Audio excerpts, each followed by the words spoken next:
Assalamualaikum warahmatullahi wabarakatuh. Izinkan saya Laili Fatmawati untuk mempresentasikan revitalisasi kawasan strategis pada RT/RW Kota Madiun. Sebelumnya saya akan menjelaskan sedikit tentang sustainability. Beberapa dari kita mungkin menyadari sustainability ada hubungannya dengan melestarikan atau menjaga sumber daya.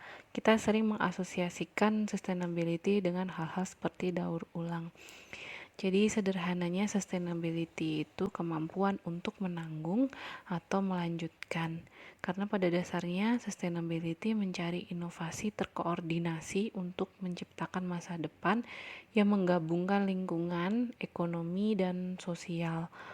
Maka karena sustainability memiliki keterbatasan sumber daya dan masa depan, kita bersama akan tergantung pada keberhasilan pengelolaan dan penggunaan sumber daya. Untuk mewujudkan kota yang sustainable, maka dibutuhkan kesadaran bahwa ruang yang terbatas ini harus dimanfaatkan secara adil oleh seluruh pihak dan dioptimalkan potensinya, sebagaimana tujuan penataan ruang yang tertuang pada Perda Kota Madiun Nomor 6 Tahun 2011 tentang Rencana Tata Ruang Wilayah Kota Madiun tahun 2010 sampai 2030. Salah satunya adalah mewujudkan ruang wilayah yang aman, nyaman, produktif, dan berkelanjutan. Kota Madiun merupakan salah satu wilayah pemerintahan Provinsi Jawa Timur bagian barat yang mempunyai letak strategis. Kota Madiun menjadi perlintasan transportasi darat utama antar provinsi di Pulau Jawa.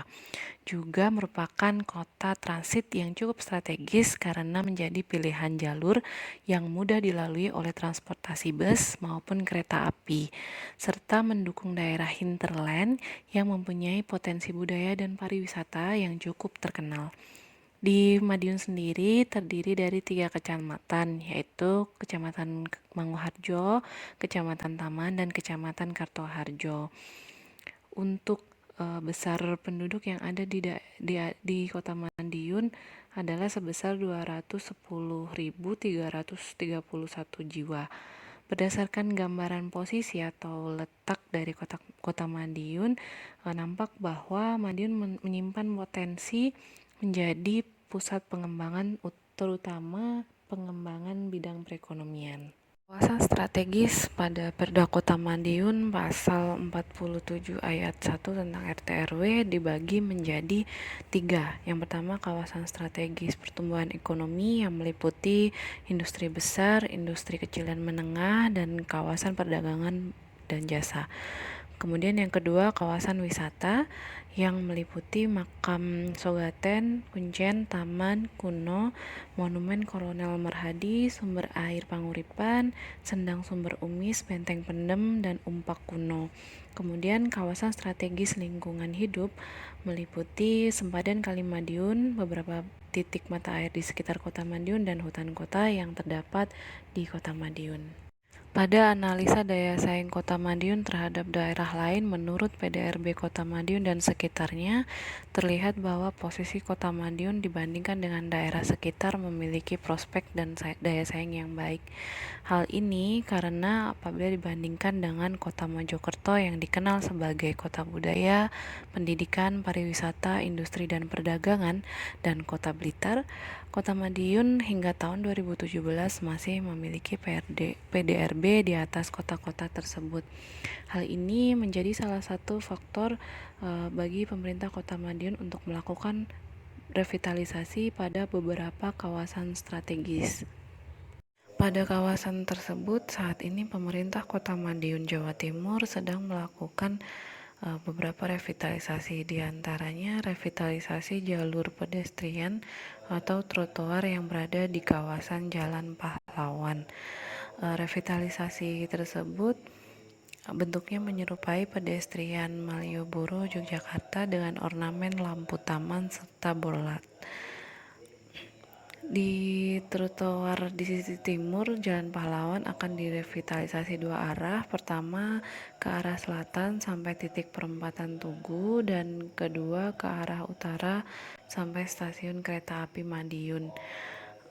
Jadi nanti diharapkan wisatawan yang berkunjung ke Kota Madiun dari stasiun Madiun bisa berjalan kaki ke Jalan Pahlawan untuk berwisata belanja, tidak perlu naik angkutan umum.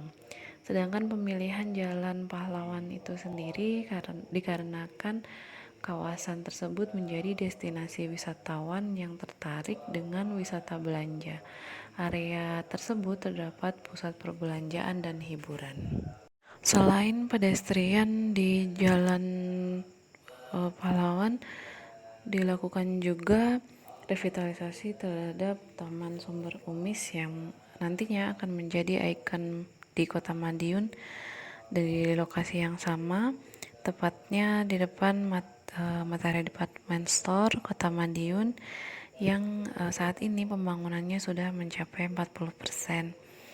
Pembangunan ruang publik ini memanfaatkan sungai di jantung kota yang nantinya diharapkan bisa menjadi lahan perekonomian baru di Kota Madiun dengan menyedot banyak perhatian dari masyarakat maupun para investor. Revitalisasi tersebut pasti ada dampak negatif dan positifnya. Maka untuk mengantisipasi dampak dari revitalisasi ini diperlukan peran pemerintah, peran dari masyarakat Kota Madiun sendiri, pelibatan dunia usaha dalam penataan tata ruang sebagai bentuk partisipatif planning untuk komunikasi, diskusi, dan upaya-upaya untuk mewujudkan pemanfaatan ruang yang aman, nyaman, produktif, dan berkelanjutan. Sekian presentasi dari saya, semoga bermanfaat. Wassalamualaikum warahmatullahi wabarakatuh.